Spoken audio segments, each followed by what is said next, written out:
হরে কৃষ্ণ কৃষ্ণ কৃষ্ণ হরে হরে, হরে রাম রাম রাম হরে হরে। হরে কৃষ্ণ। প্রত্যেক কৃষ্ণ অনুরাগ ভক্তবৃন্দকে জানাই সুস্বাগতম। মায়েদের এই 5টি ভুলে সংসারে অলক্ষ্মীর বাস হয়। সংসার ছেড়ে মা লক্ষ্মী চিরতরে চলে যান। সংসারের আয়োন্নতি বাড়তে চায় না, দুঃখ দারিদ্রতা ঘিরে ধরে। তাই বাড়ির মায়েরা এই 5টি কাজ ভুল করেও কখনো করবেন না। বন্ধুরা, শাস্ত্রমতে স্বামী স্ত্রীকে হরগৌরীর সাথে তুলনা করা হয়ে থাকে। সংসারে স্বামী স্ত্রী একে অপরের পরিপূরক এবং একে অপরের ওপর নির্ভরশীল হন। তাই তো স্ত্রীকে অর্ধাঙ্গিনী বলা হয়ে থাকে। বিবাহের পর স্ত্রীর ভাগ্য স্বামীর সাথে জুড়ে থাকে। স্ত্রীর ধর্ম কর্মযোগ্য বা ব্রতাদের পূর্ণ ফল স্বামী লাভ করেন। ঠিক তেমন ভাবে স্ত্রীর কর্ম যদি খারাপ হয় তাহলে সেই কর্মফলও কিন্তু স্বামীকে ভোগ করতে হয়। আমাদের হিন্দু সমাজে প্রত্যেক ঘরের মায়েদেরকে মা লক্ষ্মীর স্বরূপ ধরা হয়। তাই মায়েরা যদি কোনো খারাপ কাজ করেন তাহলে মা লক্ষ্মী রুষ্ট হন এবং সেই গৃহ থেকে চলে যান। আর মা লক্ষ্মীর যখনই গৃহ থেকে চলে যান তখনই অলক্ষ্মী সেখানে ঢুকে পড়ে। যদি আপনার ঘরে এই রকম ঘটতে দেখেন তাহলে যত তাড়াতাড়ি পারবেন শুধরে যান।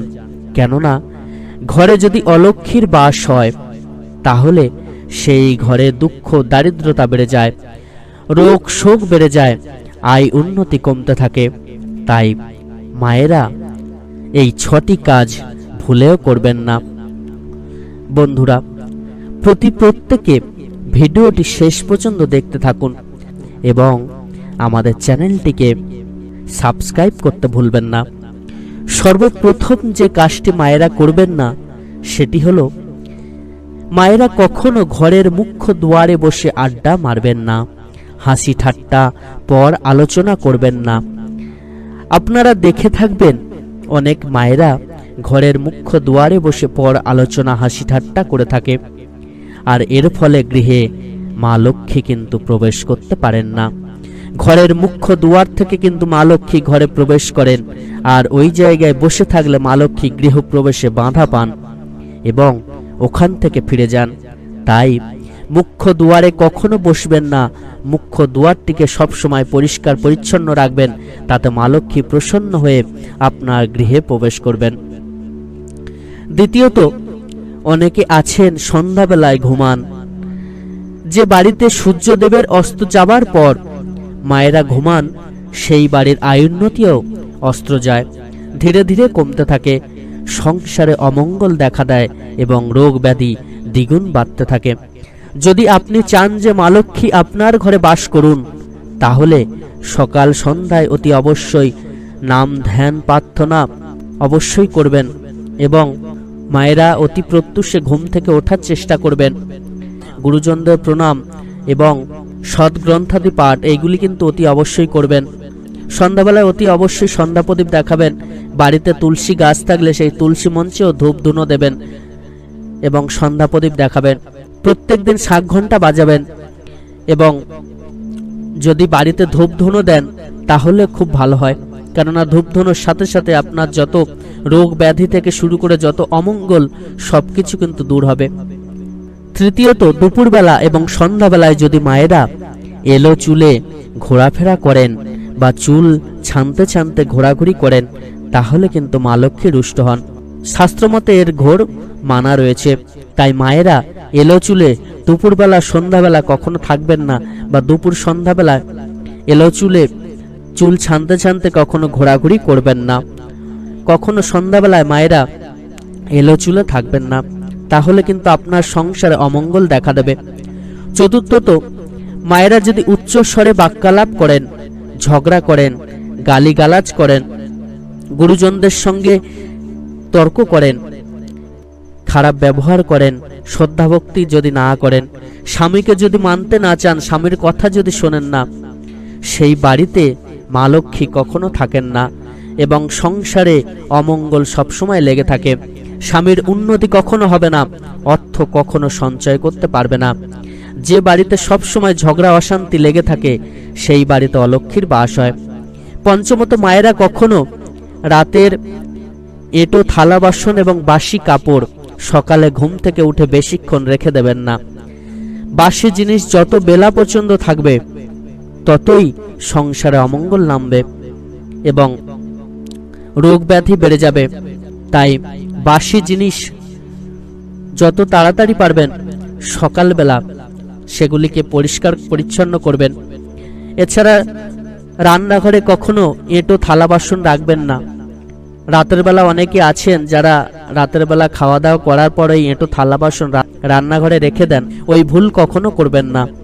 থালা বাসন, এঁটো থালা বাসন সবসময় বাইরে রাখুন এবং এঁটো থালা বাসনে কেউ খাবেন না, কাউকে খেতেও দেবেন না।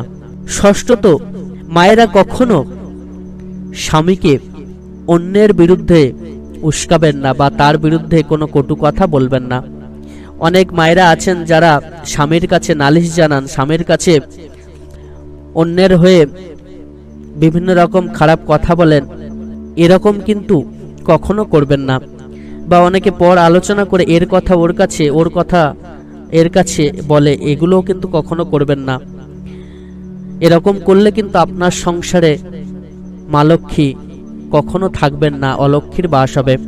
স্বামীর সাথে ঝগড়া করবেন না, স্বামীর সাথে তর্ক বিবাদ করবেন না, স্বামীকে শ্রদ্ধাভক্তি করবেন, স্বামীকে অবজ্ঞা করবেন না এবং স্বামীর কথা মেনে প্রেম ভক্তির সাথে সংসার করবেন।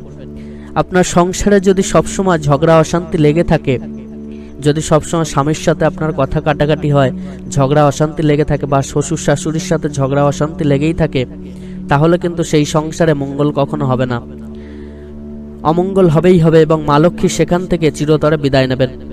তাই যদি আপনি চান যে সংসারের উন্নতি হোক, যদি আপনি চান যে সংসারের আয় বাড়ুক, আপনি সুখে থাকুন এবং পরিবারের সকলে সুখে থাকুন, তাহলে কিন্তু এই 6টি ভুল করে করবেন না। মায়েরা যদি এগুলি মেনে চলেন তাহলে কিন্তু সেই সংসার স্বর্গসম হয়ে উঠবে।